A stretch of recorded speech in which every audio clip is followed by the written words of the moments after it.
তো গাইস, আমি মনে করি আমি এখন খুবই খুশি আছি। আল্লাহ যা করছে খুবই ভালো করছে। আমি যদি ওই কাপুরুষটার সাথে এখনো কন্টিনিউ করতাম, আমার বেবিটার কোনো ফিউচার ছিল না। কারণ যে আমাকে ভালোই বাসে না, যে আমি ছাড়াও তার অন্য কেউ আছে, সে কখনোই আমার না। হ্যাঁ, আর যে আমার না, আমি তাকে নিয়ে সারা জীবন তার জন্য কান্না করলেও কোনো লাভ নাই। সো আমি নতুন জীবনে পা রাখছি আর আমি খুবই খুশি আছি।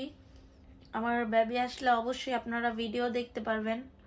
হ্যাঁ, অনেক খুশি আছি, অনেক। এমন একটা কাপুরুষের থেকে একটা ভালো মানুষ লাইফে আসা মানে আমার জন্য অনেক কিছু, অনেক কিছু। সো সবাই আমার বেবির জন্য দোয়া করবেন, আমার বেবিও যেন খুবই খুশি থাকে। এটাই আমার লাইফে, আমার বাচ্চা ছাড়া আমার ভালোবাসা বলতে আমার লাইফে এখনো তেমন কিছু নাই। আমি জাস্ট এখন দুইটা সাবজেক্ট নিয়ে ভাবি, জাস্ট আমার নিউ হাজব্যান্ড আর আমার বাচ্চা, আমার ফ্যামিলি, দ্যাটস ইট। ধন্যবাদ সবাইকে, ভালো থাকবেন, বাই।